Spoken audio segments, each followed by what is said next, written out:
I've had a farm for 20 years. I've been licensed for 24 years, and I've been farming one neighborhood for 20 years. And I got to thinking about, what did I do, what have I done over the years to make this a successful farm? And I realized that what I'm talking to you guys about is like the X Games of farming. This is farming extreme, okay? I don't expect everybody to do the type of farming that I've done. There's 320 houses in my farm, and I pretty much know about 300 of the families. Wow. I know them, I know their kids, I know their dogs' names, I know their birthdays. I mean, it is farming to the extreme, which is great because it's netted, quite a lot. I added up what I thought I made over the years, and I'll share that with you later. It can be very profitable to farm that closely. And I lived in the community. I've moved since. I moved about 3 years ago out to Linden, but I still do farm the community because it's my little gold mine. It's called Broad Run Farms in eastern Loudon. You guys probably know it. I've sold 79 houses in there, and out of 320, that's not too bad. So how do you choose a good farm for yourself? Well, you want to look at turnover, of course.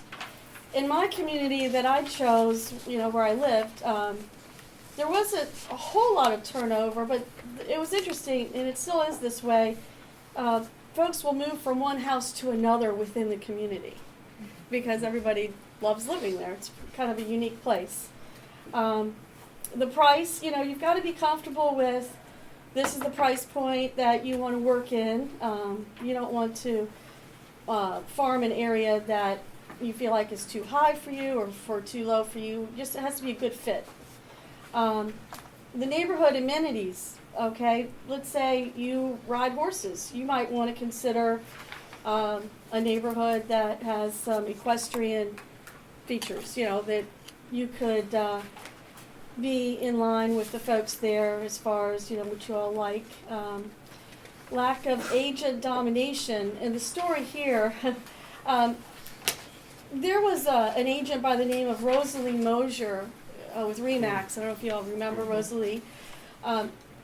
She was the neighborhood specialist in Broad Run Farms for probably 15 years or more.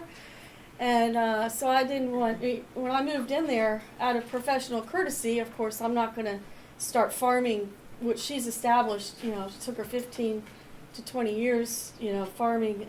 She, was the neighborhood specialist, so I didn't want to step on her toes and start farming. But what happened was, I was at an open house, and she came in, and she basically gave me her blessing. She said, I'm not going to be doing as much, because she was in her late 70s at that point. And she said, if you want to start sending some flyers around, you can, it'd be fine with me. She was a 3-max at the time, I wasn't, and I thought that was very nice of her. So she gave me her blessing. And so I started farming the area, and I think that was mid-90s. So I've calculated I've been farming the neighborhood for 20 years. So after I had her blessing, I felt comfortable with doing the mailings and that's how I started off. It was just doing the mailings.